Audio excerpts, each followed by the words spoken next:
Andrew McCarthy, welcome to the show. Thanks. Nice to be here. It's a pleasure to have you. I think that a lot of people were surprised that you've added YA, young adult author, to your resume. But from what I understand, this was a bit of an accident. Yeah, I was surprised too. I had been, in my other life, I'm a travel writer, so I'd been writing for a number of years, but I had, years ago, 7, 8, maybe more years ago, I had an idea for a novel about a family, about secrecy, about a marriage and secrecy, and a guy who has a one-night fling and has a child that comes out of it. And I was working on it for like 7, 8, 9 years, and I just couldn't crack it. And one day, not that long ago, I started writing. My favorite character in it was always the 15-year-old daughter. And one day I just started writing from her point of view. And very quickly I knew I was writing. So what I'd been struggling with for years and years suddenly fell into place and was suddenly easy in a certain way. So I knew I was writing a YA book right away, in the sense that it was, because I suppose I could have written an adult book, whatever that means, right, from the perspective of a 15-year-old girl. But there's something about the YA genre that I liked that was very emotionally immediate and urgent, that I really, and unapologetically emotional, that I liked a lot. And so suddenly I was writing this YA book. Tell me a little bit more about Lucy, this 15-year-old girl. Yeah, so it's a 15-year-old girl who discovers she has a brother living across town that she never knew about, that the result of an affair her father had. Mm-hmm. And, you know, she's just, she's great. I like to say about her, she's going to make a great grown-up. She just has to get there. But she's headstrong, impulsive, opinionated, knows everything like all 15-year-olds do. Mm-hmm, she's... Mm-hmm. And then when she finds this out, her world turns on its axis. And so she, I think it's an amazing moment at being 15 in life. It's not easy for anyone, male or female. But I think it's one of those times when you start to realize your parents have actually very separate lives from you and are not focused on you entirely. Yeah, and the moment where you realize your parents can be wrong about things, that's a terrifying moment. Well, it's that they're not constantly... they're focused on you, because it seems like they're always just focused on you all the time, and realize that they have a whole private life that has nothing to do with you, that they don't want you to know about. And I think that's a terrifying moment, because you feel unsafe in the world and you can judge them then. And when you feel unsafe, then you get angry and all that, and so there you have teen anger. But I do think it's a big moment in coming of age and growing up, and some of us realize that later than others. Well, I was about to say something relatively dumb, which is good for me. I was ready to say, well, you have a lot of experience playing a 15-year-old, playing a teenager. Yeah, but then I realized you also have experience being a teenager. No. Not just playing one on TV. Being in movies about it supersedes any real-life experience. We know that. No, it's not lost on me, the irony that I sort of come full circle back to this, because those movies were the sort of original YA cinema, really. Yeah. Not that there's any term like that, but there is now. Because those movies took seriously young people's problems in a way that movies before that perhaps hadn't, Pretty in Pink is a movie about a girl making a dress and going to a dance. It's not the most cataclysmic, crisis going on. And yet there's a life and death urgency that is honored, in the movie, and not sort of made fun of, or it's not too slick or cool to comment on it. It's just immersed in those emotions and the urgency and the all-important sort of catastrophic consequences of that, which are very real when you're 15, which is why generations of people have sort of gravitated to that movie. So where did you have to go as this 50-year-old gentleman? Where did you have to go to write from the perspective of a 15-year-old girl? Well, that's sort of the irony, of course. She's exactly me. What do you mean? It was... I struggled writing a 45, 50-year-old guy's point of view, but when I was 15, I was wide open, and I suppose it's acting like with an accent. I sort of say sometimes it's like hiding behind that facade, and that mask allows you complete freedom. I have a friend of mine, a wonderful travel writer and novelist, Pico Iyer. He said, I wrote a travel memoir several years ago, and he said, "What are you working on now?" And I said, "I'm doing this novel." And he said, "Oh, good. Now you can put in all the things that were too personal to put in your memoir." Mm-hmm. And I think that's very true. I like that a lot. Yeah. You can reveal your true self through fiction. No, I think that's very true. And so hiding behind a 15-year-old is very much, I was able to do that. And I think, we have the exact same emotions now as we did when we were 15. We're just able to parent ourselves through them a little bit. I'm able to, as a 50-year-old dude, be able to say, "No, Andrew, you probably are appreciated. You might be be wrong in this situation. Probably not, but you might, I'm able to parent myself most of the time through things. Whereas if you're 15, you're not. You're just in it and reacting, and you're alone in the world. You're isolated. No one appreciates you. No one understands you. No one has ever been through this like you've been through it. And I think we all identify with those feelings. It's just as we get older, we realize we can temper that with our grown-up voice. And when you're 15, you don't have that voice. So it was very easy to just abandon my adult and just dive into Lucy. When I was a kid, I remember a girl I was dating, or someone, a friend of mine, I should say, got this call that her father had a child from a previous relationship that she didn't know about and that the father didn't know about. And it was one of these moments that really kind of shook the family.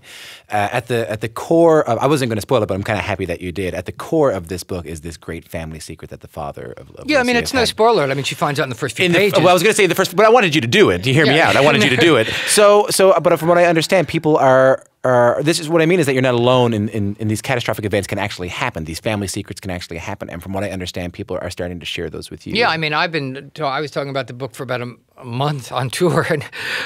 And I every event I've ever been at, people come up to me and tell me they have had this exact same thing happen. They've had, a brother they didn't know about. They have their stepfather turns out to be their biological father. I mean, every event I've had of people coming up to me and saying they have secret siblings and this kind of thing. I was talking in a phone interview with a guy who he was very cold on the phone and seemed uninterested. And I thought, geez, this guy really was not interested in this book at all. He obviously just foisted this assignment upon him, and he's not interested. Can't wait to get off the phone. And finally, at the end, he said, full disclosure, I want you to know I have I'm the product of a one-night fling. I have two sisters living a few towns over that I've never met. And I'm like, dude, that's my book.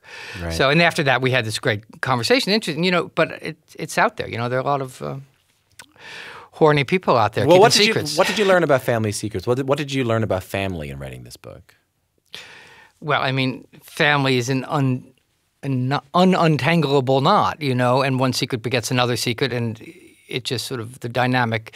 You can't just have a secret existing in isolation. Even when people don't know the secret, they know. Kids know everything. Even if they don't know the facts, emotional. They can feel everything. So, my family's full of secrets, and even not just deeds and things like this, but just emotionally, people withholding and then just sort of lying about those emotions and just sort of cultivates secrecy. It's a petri dish for secrecy. But what about your own family? In this book, Lucy, as a result of this big shock, or just as a result of being a youngster, starts experimenting with drugs, starts going down some kind of dark roads.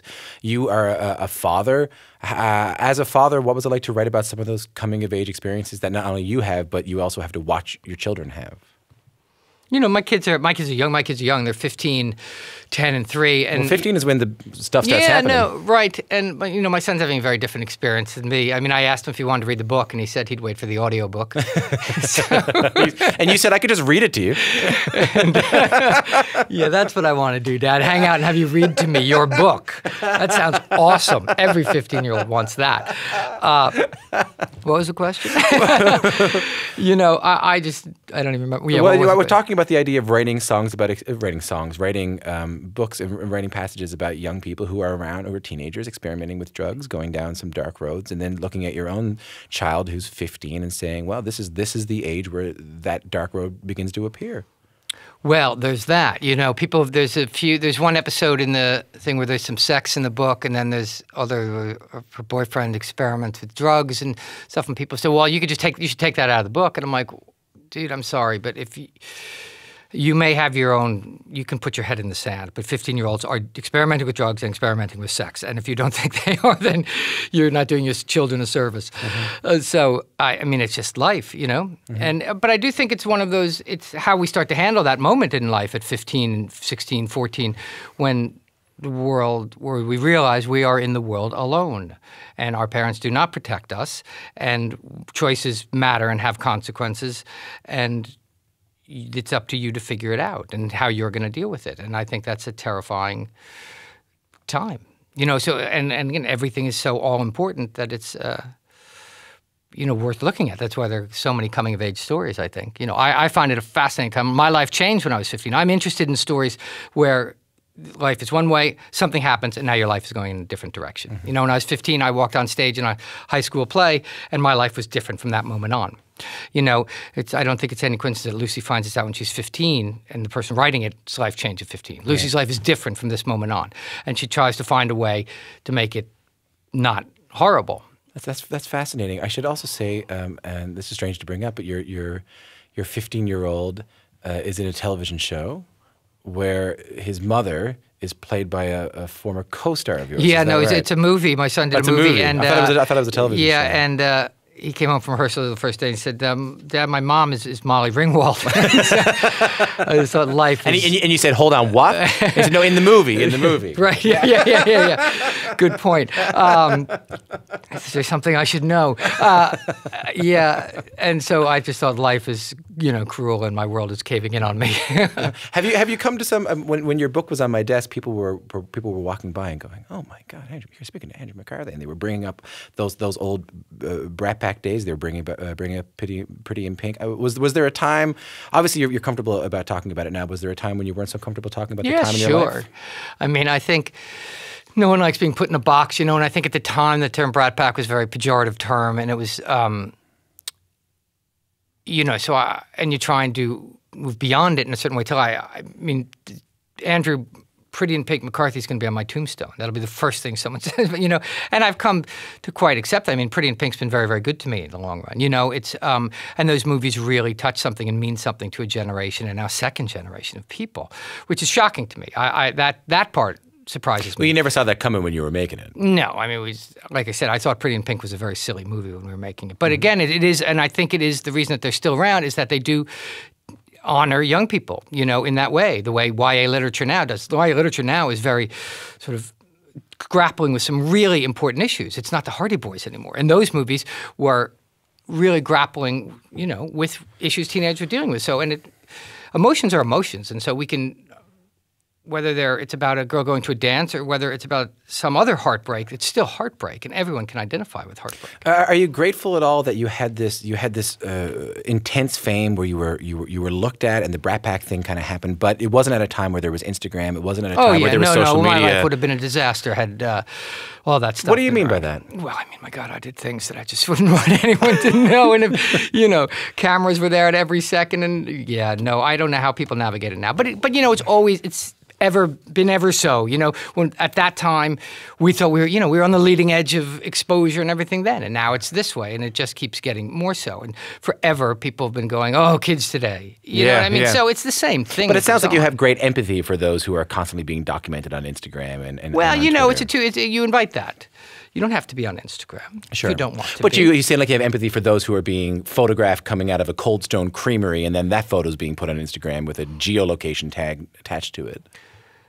Well, I mean, fame's a weird thing, and I mean, it cellularly alters people, in my opinion, and I'm a different person because I was famous when I was 22 years old. I've said many times that I wouldn't wish fame on anyone under 30. So I just think and it's just part of my story. And I can't imagine who I would have become if I hadn't been successful in that kind of way when I was young. It's just altered the way I grew up and the way I have met the world. You don't want to be famous under 30. That's why I stick with public radio. That's why I stick here. Dude, you could be even 40, 50, 60 and not get there. and they'd be that young buck's doing great on public radio.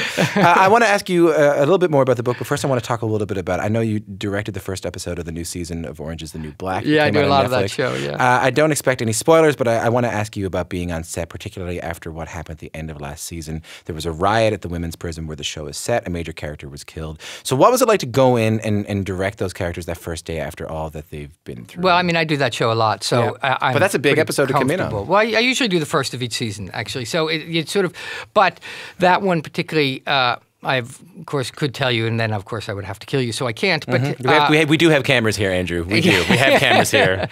We did this on purpose. But, that show is always just, it's like herding cats, is what it is. It's just chaos all the time, and that's what you have to just encourage that. If you try and rein that in, you'll fail, and you won't catch the spirit of the show, which is just bedlam. So, and that moment was a chaotic moment, and, things get worse from there. I don't want to get too introspective towards the end, but I do. You said earlier that you think that Andrew Pretty in Pink McCarthy is going to be on your tombstone, but since then you've done so much. You're a travel writer. You've published this new YA novel. You've directed Orange Is the New Black. You've done so much in a career where you have such an extensive resume. Ultimately, what do you want to be remembered for? Oh, well, that's none of. Hopefully, I'm still too young to be wanting to be remembered for anything. But I say that only because when we make. In youth is the moment when Al Pacino will always be the guy in The Godfather. You know what I mean? That's in youth is when you first have that blush. That's indelible to people. And that's a good thing. It's a beautiful thing because there's something about the blossom of youth that captured is so attractive, and there's such a life force in it. And no matter what people go on to do, that is an indelible mark that's made. And also people, people who love Pretty in Pink and those movies, I use Pretty in Pink as sort of an umbrella for all those movies of St. Elmo's Fires and all these kind of movies. They grew up with that at their moment of coming of age, and we never forget coming of age. And we constantly refer back to it, and it is the marker in our lives, which is why I think coming of age stories are still so compelling to people, even in adults. Like the majority of YA readers are actually adults. And because I think there's something about revisiting that moment in youth that is, we recall that hope and that appetite for life we had, and we can recall it with melancholy as we get older, or with satisfaction, or all these different things, but it is a seminal moment in life. And so I represented that for so many people. So many people come up to me, and I disappoint them in a certain way because it's all about them. I am like the touchstone for this and the talisman of the receptacle for their memories of their own lost youth. Is that hard to take on? No, it's lovely. It's a lovely thing because they recall it with great affection. So if it was a negative thing for them, but they recall it with such like, oh my God. And so it's really about them. If it was a terrible moment in their life they're recalling, or they can go, oh my God, those movies saved me because they made me feel not alone. And that's what storytelling is. Always, you just want, whether you're writing a book or doing a movie, you want the viewer or the reader to just go, I know exactly what that feels like. And that's, if you're creating that kind of identification and intimacy with people, that's a wonderful thing. And so they're always going to approach me with affection. Andrew McCarthy, I think you feel a lot of that empathy, and I think you feel, a lot of that empathy towards the coming of age young person in your book. And I want to thank you for coming in. It's great to be here. Thanks. It's a pleasure.